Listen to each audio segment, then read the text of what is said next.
السلام علیکم ورحمۃ اللہ وبرکاتہ۔ ایک بار پھر میں خالد حسین ملک آپ سے مخاطب ہوں۔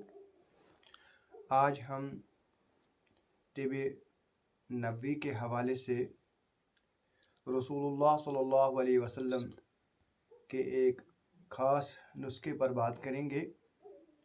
آپ صلی اللہ علیہ وسلم نے ایک دعا ہمیں امت کو سکھائی ہے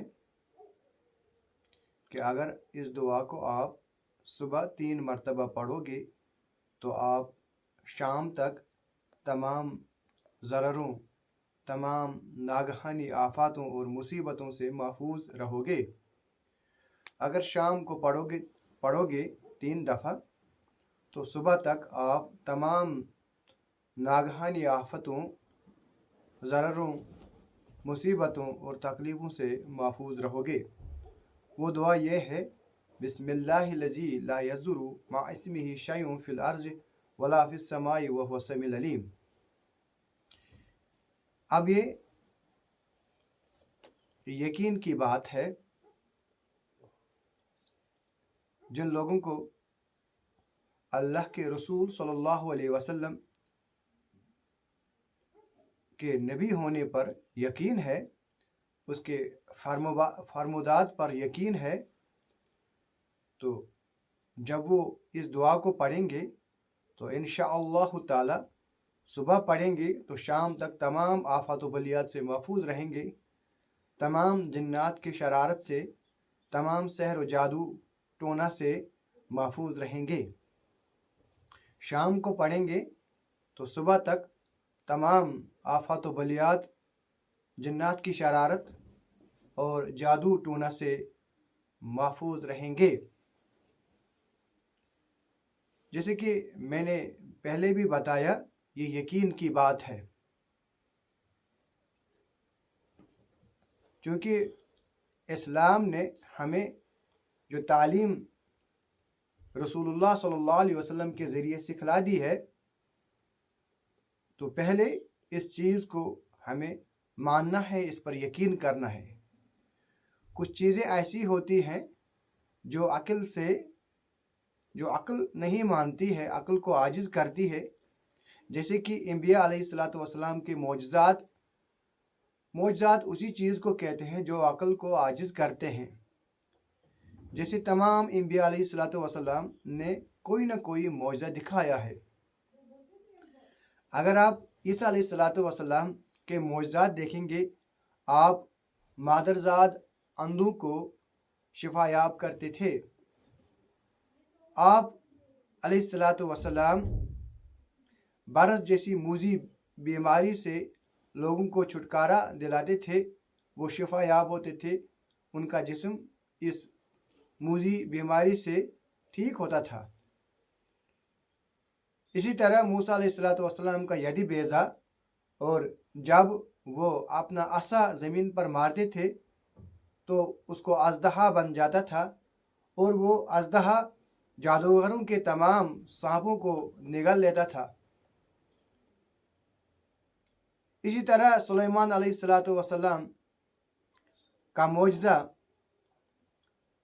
اس کے ایک ماننے والے، ایک صحابی جو اس کا فالوور تھا، ایک اللہ کا ولی تھا، اس نے ملک بلقیس کا جو طاقت تھا، آنکھ جھپکنے کے وقت تک جس طرح آنکھ جھپکتا ہے، اتنے ہی کم وقت میں آپ نے اس کا طاقت اس کے ملک سے، سبا جو ملک تھا، ایک سبا سے سلیمان علیہ السلام کے دربار میں لایا۔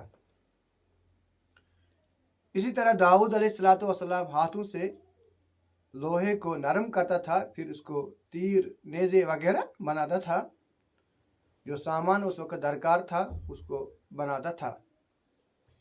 اسی طرح نبی کریم صلی اللہ علیہ وسلم کے بے شمار معجزے، شق القمر بڑا معجزہ تھا، اور کنکریوں کا کلمہ پڑھنا، اور ایک درخت کو مخاطب ہو کر رسول اللہ صلی اللہ علیہ وسلم نے پکارا تو جو وہ درخت اپنے जो इसके जड़ है, जड़ समेत हुजूर अलैहिस्सलातु वस्सलाम की खिदमत में हाजिर होता है। तो ये अंबिया अलैहिस्सलातु वस्सलाम के मौजज़ात थे। इसी तरह इसके सहाबा, रसूलुल्लाह सल्लल्लाहु अलैहि वसल्लम के सहाबों में से हज़रत खालिद बिन वलीद ने जब यकीन की बात में कह रहा था, इस पर यकीन होना चाहिए, हज़रत खालिद बिन वलीद को पूरा यकीन था कि रसूलुल्लाह सल्लल्लाहु अलैहि वसल्लम ने फरमाया जो ये दुआ सुबह शाम पढ़ता है तो तमाम ज़ररों, तमाम तकलीफ़ों से दिन भर या रात भर महफूज रहता है। एक शामी सरदार खालिद बिन वलीद के दरबार में आया। उसने एक जहर की शीशी अपने साथ लाई थी, थोड़ी छोटी सी वाइल थी, उसमें खतरनाक किस्म का जहर था। तो उसने कहा कि अगर मैं ये माहदा ना करूं तो मैं ये जहर खाकर मर जाऊं। हज़रत खालिद बिन वलीद ने वो जहर की शीशी उससे ले ली, कहा कि इस जहर में, ये जहर किसी को नहीं मारती जब तक कि अल्लाह का इज़्न ना हो। अल्लाह के इज़्न के बगैर कोई किसी चीज़ में असर नहीं होता। न दवाई में शिफा का असर होता है, न जहर में मारने का असर होता है, जब तक कि इसमें अल्लाह का इज़्न ना हो। तो खालिद बिन वलीद ने यही दुआ बिस्मिल्लाहिल्लज़ी ला यज़ुरु मअ इस्मिही शैउन फिल अर्ज़ि वला फिस समाई व हुवा समीउल अलीम, ये दुआ 3 बार पढ़ी और ये जहर खाया। जब इस गैर मुस्लिम ने ये देखा तो जब कुछ देर हुई, उसको लगा कि खालिद बिन वलीद अल्लाह के फजल से सलामत है, उसे जहर ने कोई असर नहीं किया, तो उसने कलिमा पढ़ा, वो ईमान लाया। इसी तरह बहुत सारी चीज़ें हैं, बहुत सारे ऐसे मौजज़ात और वलील्लाह में जो करामात होते हैं, ये अक्ल को आजिज़ करने वाली चीज़ें हैं। इसी तरह रसूलुल्लाह सल्लल्लाहु अलैहि वसल्लम ने कुछ तिबी नबी के हवाले से नुस्ख़ाजात हमें दिए हैं कि किस बीमारी में आप कौन सी चीज़ इस्तेमाल करेंगे तो वह बीमारी दूर हो जाएगी। जैसे कि कलौंजी के मुतल्लिक़ रसूलुल्लाह सल्लल्लाहु अलैहि वसल्लम ने फरमाया ये 99 बीमारियों के लिए का इलाज है। तो इसी तरह रसूलुल्लाह सल्लल्लाहु अलैहि वसल्लम ने मीठी दाना के मुतल्लिक़ फरमाया कि इसमें शिफा है। अगर आपको इसके फ़ायदों के बारे में पता चलेगा तो आप इसको सोने के बाव खरीदेंगे। इसी तरह रसूलुल्लाह सल्लल्लाहु अलैहि वसल्लम ने अजवा खजूर के मुतल्लिक़ फरमाया जो सुबह 7 खजूर खाए दिन भर वो जादू टोना से महफूज रहेगा। अगर वो दिन भर जहर खाएगा तो जहर उस पर असर नहीं करेगा। मैंने कहा कि ये यकीन की बातें हैं, यकीन करने वालों लोगों ने इस पर अमल किया है, इसको आजमाया है और वो इसमें कामयाब रहे हैं। इसी तरह आज मेडिकल साइंस जो है, ये कुरान और इस्लाम मेडिकल साइंस के मुखालिफ नहीं है। अलबत्ता मेडिकल साइंसदान जो अल्लाह के नबी ने जो नुस्ख़ाजात दिए हैं या जो कुरान में नबी करीम सल्लल्लाहु अलैहि वसल्लम ने मौजज़ात दिखाए या जो बातें कही है, उन तक साइंसदान अभी पहुँचे नहीं, उनकी अक्ल वहाँ तक नहीं पहुँची, उनका तहकीक अभी तक वहाँ नहीं पहुँचा। ना वो इनकार करते हैं, ना इस पर सच बोलते हैं कि ये है, तो ना इनकार भी नहीं करते हैं। लिहाजा उनका जो महदूद इल्म है वो वहाँ तक नहीं पहुँचे है।